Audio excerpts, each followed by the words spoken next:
Part 2. The Country of the Saints. Chapter 1.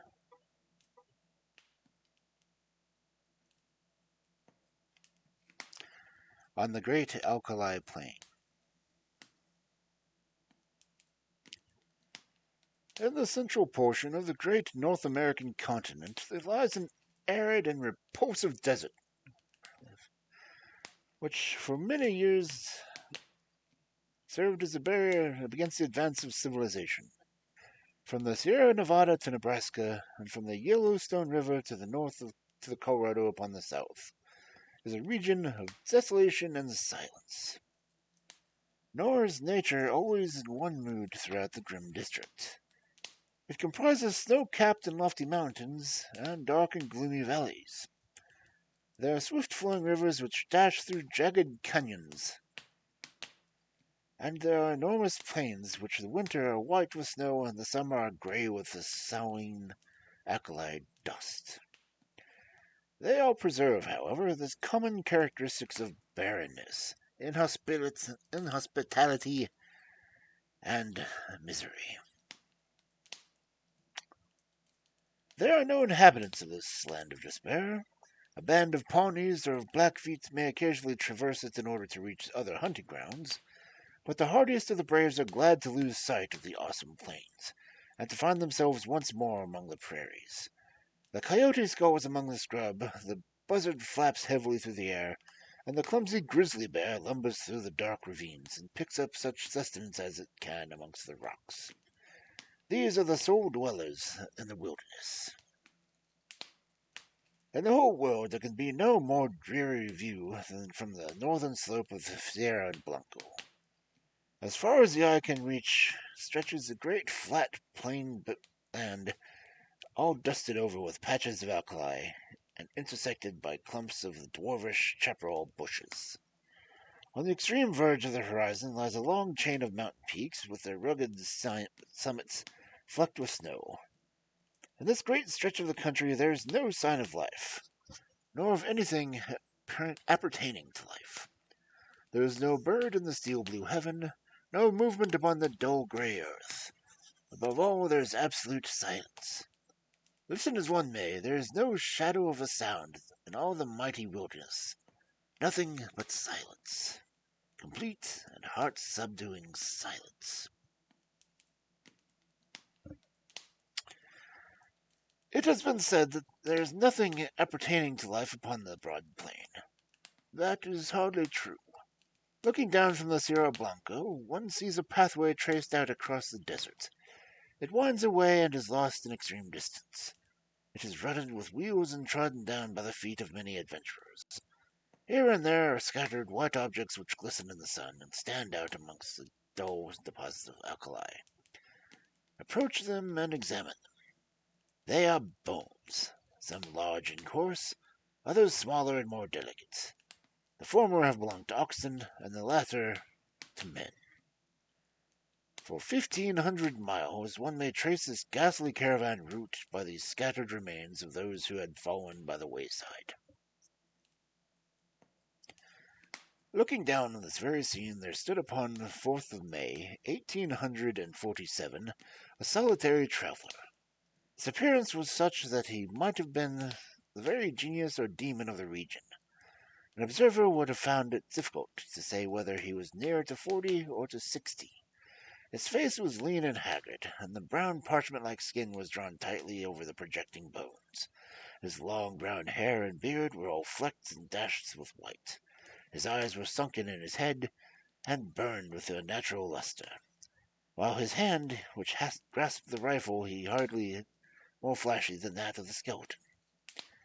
As he stood, he leaned upon his weapon for support, and yet this tall figure and massive framework of his bones suggested a wiry and vigorous constitution. His gaunt face, however, and his clothes, which hung so baggily around his shriveled limbs, proclaimed that it was that gave him the senile and decrepit appearance. The man was dying from hunger and from thirst. He had toiled painfully down the ravine, and on this little elevation, in the vain hope of seeing some signs of water. Now the great salt plain stretched before his eyes, and the distant belt of savage mountains, without any sign of plant or tree which might indicate the presence of moisture. In all that broad landscape there was no gleam of hope. North and east and west he looked with wild, questioning eyes, and then realizing that his wanderings had come to an end, and that there, on that barren crag, he was about to die.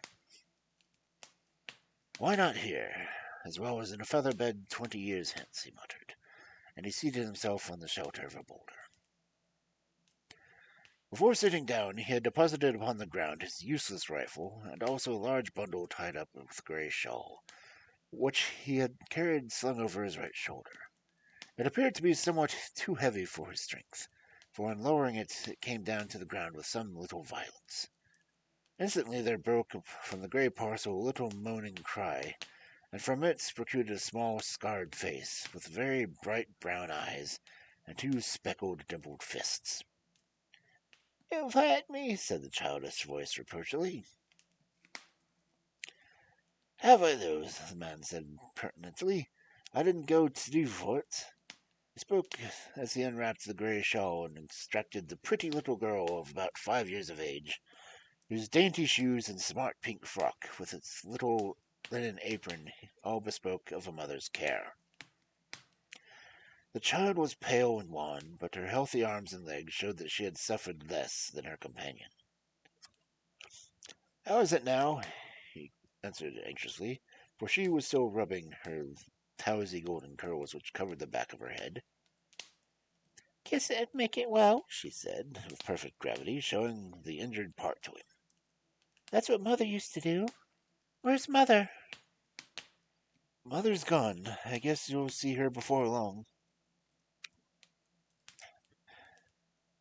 "Gone?" said the little girl. "Funny she didn't say goodbye. She most always did, as if she was going over to Auntie's for tea, and now she's gone away for 3 days. Say, it's awful dry, ain't it? Ain't there no water nor nothing to eat?" "No, there ain't nothing, dearie. Just need to be patient a while, and then you'll be all right. Put your head up again like me like that, and then you'll feel better. It ain't easy to talk when your lips are like leather, but I guess I'll do best to let you know how the cards lie. What's that you've got?" "Pretty little things, fine things," cried the little girl enthusiastically, holding up two glittering fragments of mica. "When we go back home, I'll give them to Brother Bob." "Oh, yes. You'll see prettier things soon than them," said the man confidently. "Just you wait a bit. I'm going to tell you, though. You remember when we left the river?" "Oh, yes." "Well, we reckoned we'd strike another river soon, you see. But there was something wrong. Compasses or maps or something, and it just didn't turn up. Water ran out, just except a little drop for the likes of you and "And you couldn't wash yourself?" interrupted the companion gravely, staring at his grimy visage. "No, nor drink, and Mr. Bender, he was the first to go, and then Indian Pete, and then Mrs. McGregor, and then Johnny Holmes, and then Dearie, your mother." "And Mother's a debtor, too," cried the little girl, dropping her face in her pinafore and sobbing bitterly. "Yes, they all went except you and me. Then I thought there was some chance of water in this direction. I heaved you over my shoulder and we tramped it together. I don't think it right, though, that it improved matters. There's an almighty chance for us now." "Do you mean that we are going to die, too?" asked the child, checking her sobs and raising her tear-stained face. "I guess that's about the size of it." "Why didn't you say so before?" she said, laughing gleefully. "You gave me such a fright. Why, of course, now as long as we'll die, we'll be with Mother again."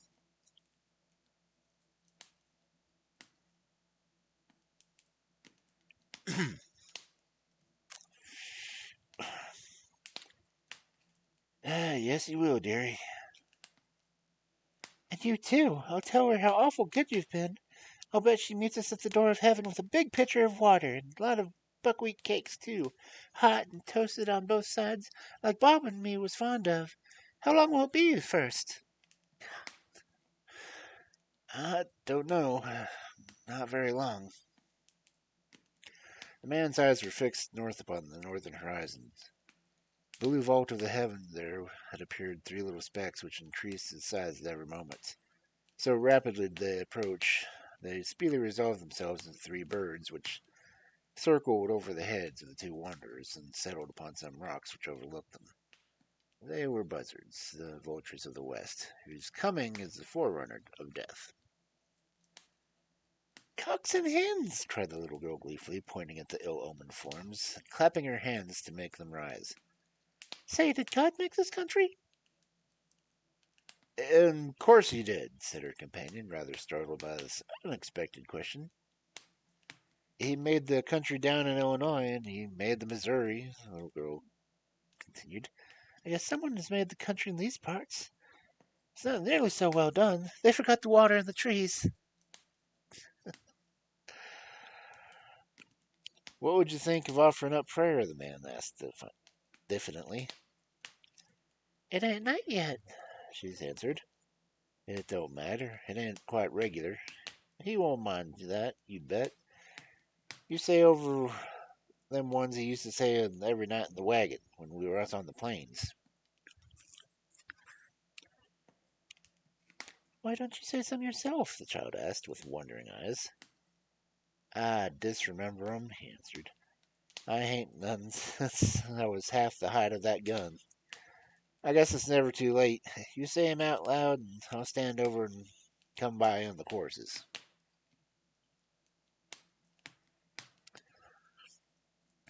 Then you'll need to kneel down, and me too, She said, laying her shawl out for that purpose. You've got to put your hands up like this. It makes you feel kind of good. It was a strange sight, had there been anything but the buzzards to see it. Side by side on the narrow shawl knelt two wanderers, a little prattling child, and the reckless heartless adventurer. Her chubby face and his haggard, angular visage were both turned up like the cloudless heaven in a heartfelt entreaty to that dread being with whom they were face to face. While the two voices, one thin and clear and the other deep and harsh, untied their entreaty for the mercy and forgiveness. The prayer finished, and they resumed the seat in the shadow of the boulder until the child fell asleep, nestling upon the broad breast of her protector. He watched over her slumber for some time, but nature proved to be strong for him, and 3 days and 3 nights he had allowed himself neither rest nor repose. Slowly the eyelids drooped over the tired eyes, and the head sunk lower and lower upon the breast, until the man's grizzled beard mixed with the gold tresses of his companion, and both were slept in the same deep and dreamless slumber.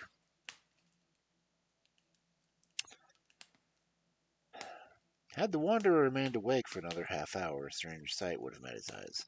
Far away on the extreme verge of the Alkali plain there rose up a little spray of dust, very slight at first, and hardly to be distinguished from the mist of the distance, but gradually growing higher and broader until it formed a solid, well-defined cloud. This cloud continued to increase in size until it became evident that it was only raised by a great multitude of moving creatures.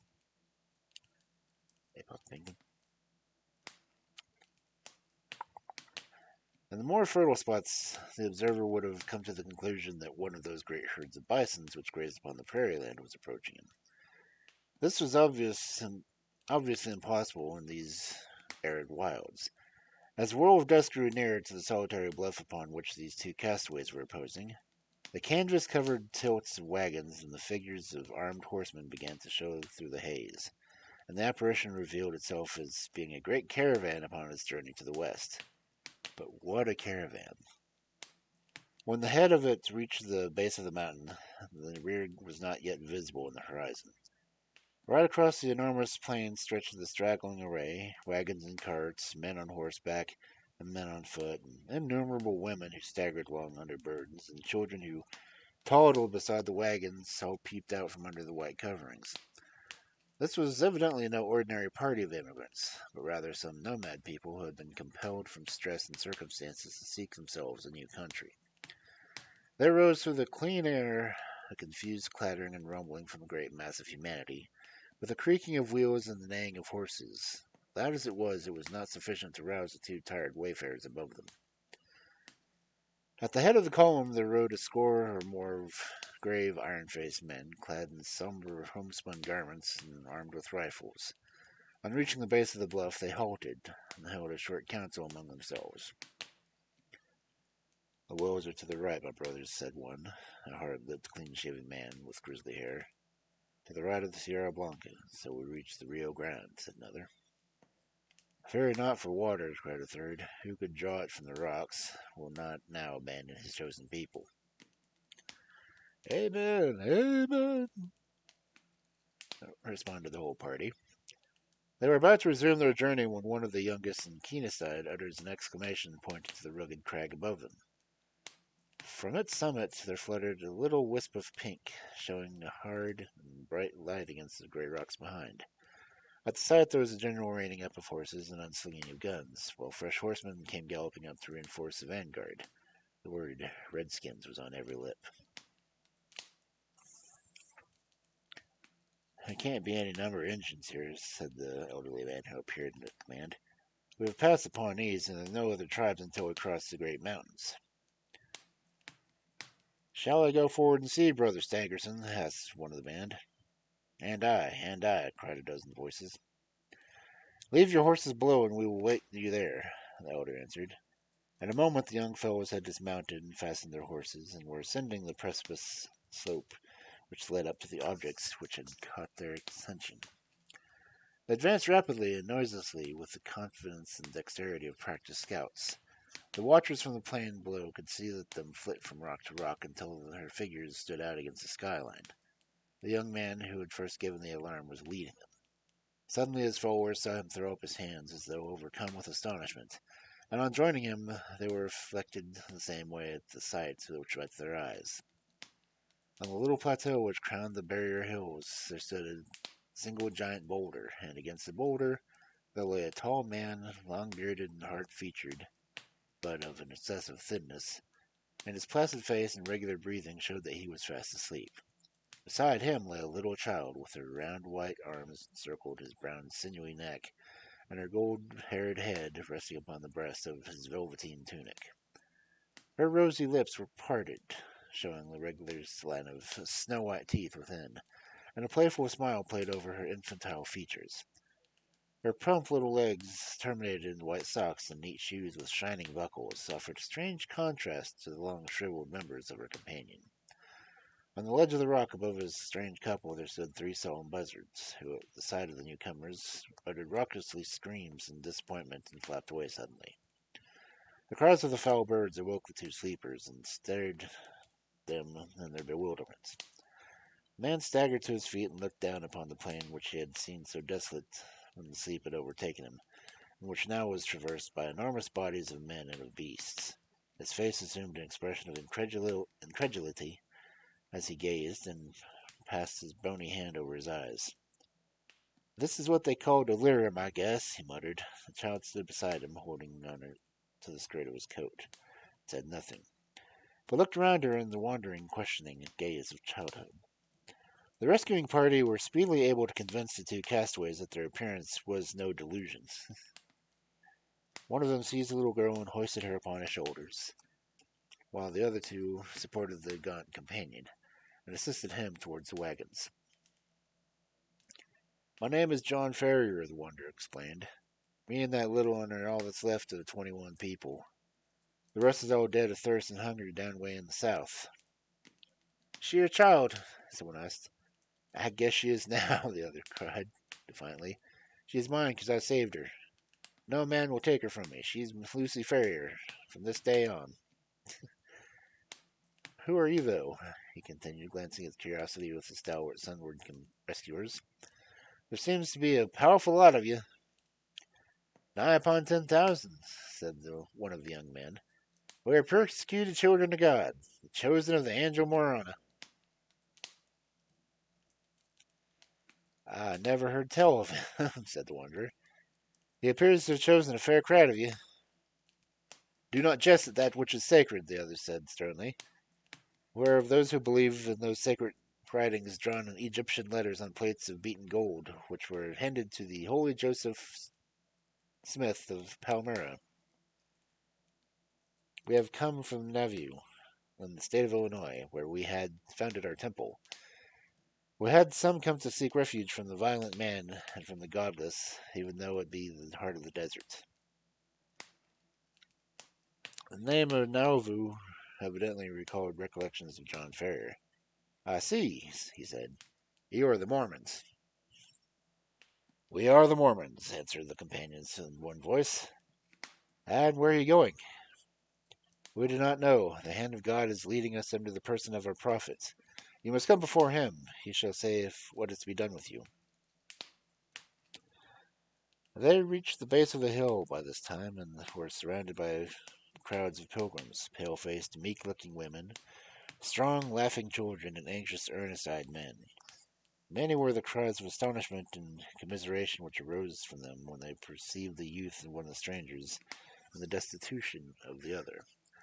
Their escort did not halt, however, but pushed on, followed by a great crowd of Mormons, until they reached the wagon, which was conspicuous for its great size and for the gaudiness and smartness of its appearance.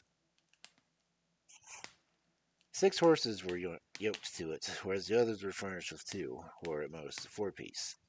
Beside the driver there sat a man who could not have been more than 30 years of age, but whose massive head and resolute expression marked him as the leader.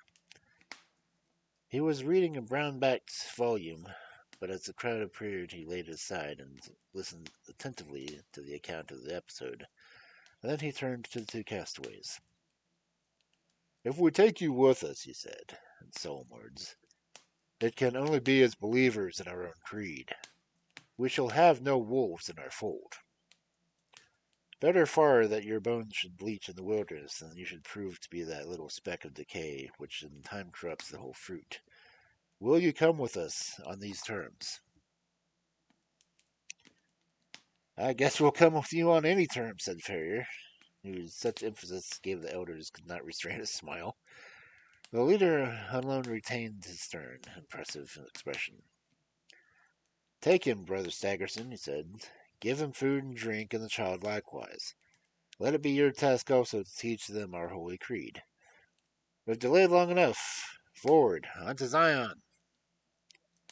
On to Zion! Cried the crowd of Mormons, and the words rippled down the long caravan, passed from mouth to mouth until they died in the dull murmur in the far distance. With a cracking of whips and a creaking of wheels, the great wagons got into motion, and soon the whole caravan was winding along once more. The elder to whose care the 2 waifs had been committed led them to the wagon, where a meal was already waiting for them. You shall remain here, he said. In a few days you will have recovered from your fatigues. In the meantime, remember that now and forever you are part of our religion. Brigham Young has said it, and he has spoken in the voice of Joseph Smith, who is the voice of God.